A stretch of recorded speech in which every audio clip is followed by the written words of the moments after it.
रायपुर के कांग्रेस भवन में प्रदेश कांग्रेस अध्यक्ष दीपक बैज ने बारी बारी से राधिका खेड़ा और सुशील आनंद शुक्ला से 3 घंटे से ज्यादा देर तक चर्चा की। बैज बोले, दोनों पक्षों से बात की गई है, मैसेज दिल्ली भेजा जाएगा। अभी किसकी गलती है ये कहना ठीक नहीं है, ये AICC तय करेगा। कार्यालय में कांग्रेस प्रवक्ता नितिन भंसाली, सुरेंद्र वर्मा, मीडिया पैनलिस्ट परवेज आलम, दीपक पांडे से भी बातचीत की गई।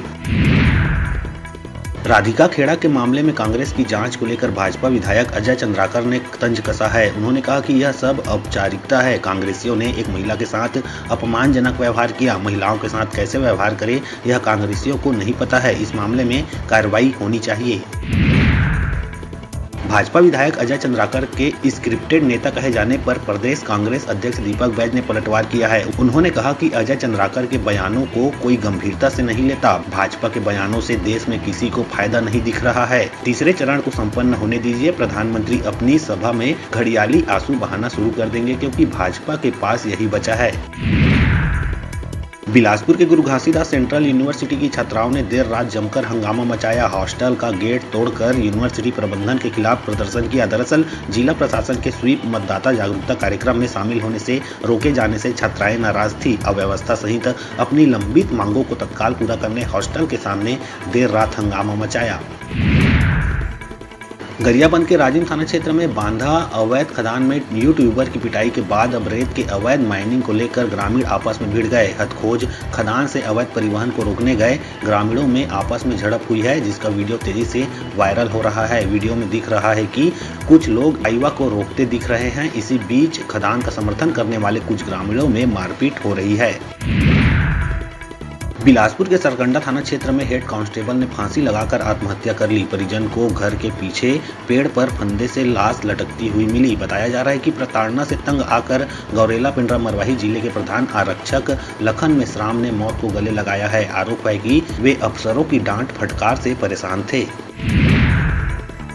कोरबा जिले के सर्वमंगला चौकी क्षेत्र के सर्वमंगला फाटक पार करते समय कोयला लोडेड ट्रेलर नहर की रेलिंग तोड़ते हुए 20 फीट नीचे पानी के तेज बहाव में गिर गया। ट्रेलर ड्राइवर किसी तरह से तैरते हुए बाहर निकला और अपनी जान बचाई। सामने अचानक से बाइक सवार आ गया था। उसे बचाने के चक्कर में ट्रेलर अनियंत्रित हो गया और रेलिंग को तोड़ते हुए नहर में 20 फीट नीचे जा गिरा।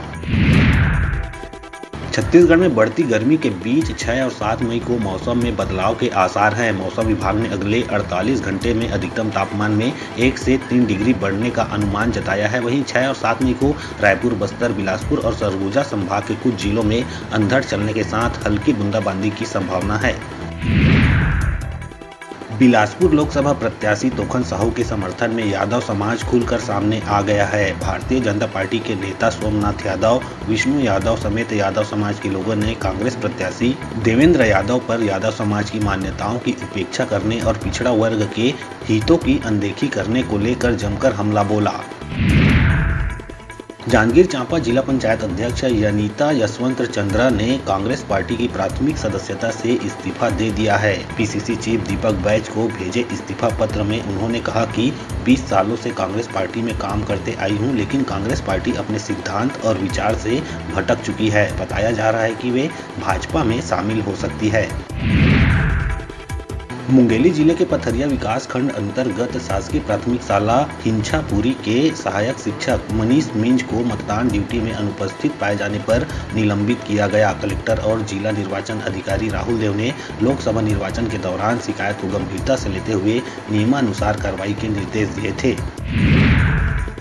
गरियाबंद में शिवालय तोड़ने वाले असली आरोपियों को गिरफ्तार करने की मांग को लेकर हिंदू संगठन ने प्रदर्शन करते हुए राजिम में नेशनल हाईवे को जाम कर दिया। हिंदू संगठन के पदाधिकारी का कहना है कि पुलिस ने असली गुनहगारों को नहीं पकड़ा है। गौरतलब है कि राजिम थाना क्षेत्र के दुधकया ग्राम में स्थित शिवलिंग को 30 अप्रैल की रात कुछ असामाजिक तत्वों ने न केवल खंडित किया था, बल्कि उस पर शराब भी उड़ेला था। रायगढ़ जिले के धर्मजयगढ़ और कापू रेंज में शुक्रवार की रात हाथियों ने फसलों को नुकसान पहुंचाया। बता दें, जिले के दोनों वन मंडल धर्मजयगढ़ और रायगढ़ में हाथियों के अलग अलग दल की मौजूदगी है। जंगल में 96 हाथी विचरण करते हुए हर रात किसी न किसी गांव के खेतों में पहुंच रहे हैं। हाथियों द्वारा लगातार फसलों को बर्बाद किया जा रहा है। मुंगेली जिले में लोकसभा निर्वाचन 2024 के लिए होम वोटिंग कराया गया। इसके तहत गुरुवार को जिले के 85 वर्ष से अधिक उम्र के बुजुर्ग और 40% से ज्यादा दिव्यांग मतदाताओं के घर घर जाकर मतदान दलों द्वारा मतदान कराया गया। वहीं वोट देने के दौरान बुजुर्ग और दिव्यांग जनों के चेहरे खिल उठे। आईपीएल सट्टे पर रायपुर पुलिस ने अब तक की सबसे बड़ी कार्रवाई की है। पूरे महाराष्ट्र से 26 सटोरियों को गिरफ्तार किया है। ये सटोरिये महादेव और अन्ना रेड्डी ऐप से करोड़ों का सट्टा खिला रहे थे। आरोपियों के कब्जे से 11 लैपटॉप, 98 मोबाइल फोन, कैलकुलेटर 1 नग, वाईफाई 2 नग, रजिस्टर 3 नग, 30 पासबुक, 9 चेकबुक, 81 एटीएम और 50 सिम कार्ड जब्त किया है। पकड़े गए सटोरिये मध्य प्रदेश, छत्तीसगढ़ एवं उत्तर प्रदेश के रहने वाले हैं।